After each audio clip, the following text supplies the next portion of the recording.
I have emotions, they just don't have me. This single line defines the haunting, beautiful world of Yoonhee, the boy born with alexithymia, a brain condition that makes him unable to feel fear, anger, or even love. Almond is not just a story. It is an emotional journey that asks a painful question. Are we human because we feel? Or because we choose to care? Yoonhee was born different. In his brain, the two almond-shaped neurons responsible for emotions never developed properly. Because of this, he cannot feel fear, anger, affection, or even happiness. He watches people cry and laugh, but nothing stirs inside him. His mother and grandmother love him deeply.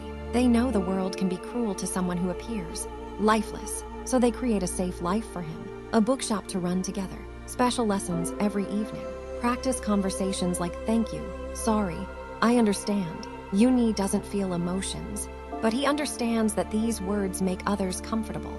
So he learns them like homework.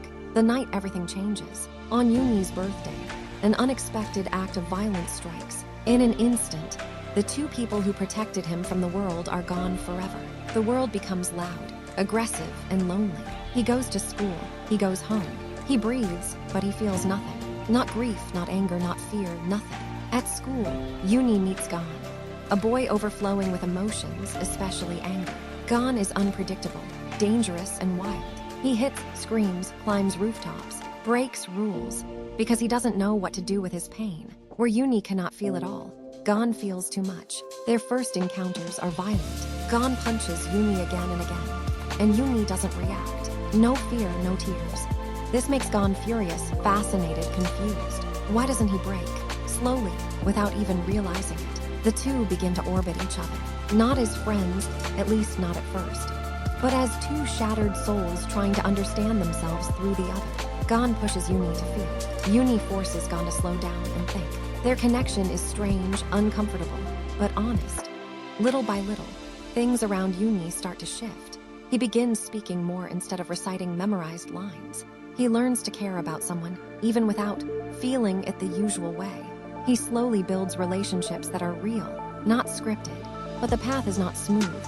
Tragedies, fights, confusion, jealousy, and fear challenge both boys. After months of hurting each other emotionally and physically, Gon finally disappears. No one knows where he went, but Yoonhee feels, for the first time in his life, that someone is missing. He cannot name the feeling, but he knows. Gon matters. One night, Yoonhee follows a clue and finds Gon in the abandoned amusement park where the earlier tragedy happened. The same place connected to Yoonhee's mother and grandmother. Gon is on the edge, literally and emotionally. He is ready to end everything, not because he wants to die, but because he doesn't know how to live with so much pain. A dangerous situation unfolds, and Yoonhee has a chance to walk away safely. Instead, he chooses to stay with Gon, even if it means he might die too. For the first time, not logically, not because he was taught, but because he cares.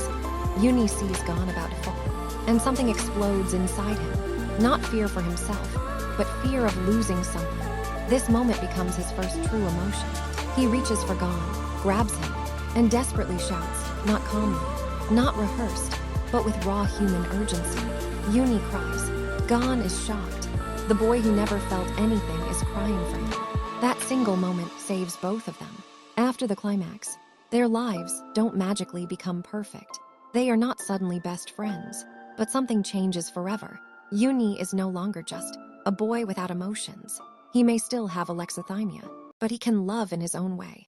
Gon finally stops trying to destroy himself. He understands that someone in this world truly wants him alive. They continue walking forward, not healed, not complete, but growing. The book ends quietly, not dramatically, to deliver one message.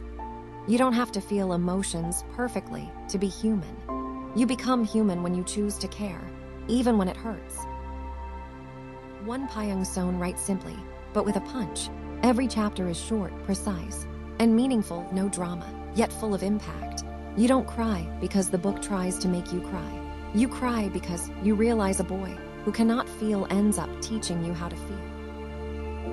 If you love deep character-driven stories, emotional but gentle narratives, books like The Boy in the Striped Pajamas or Wonder, you will carry Almond in your heart long after turning the last page.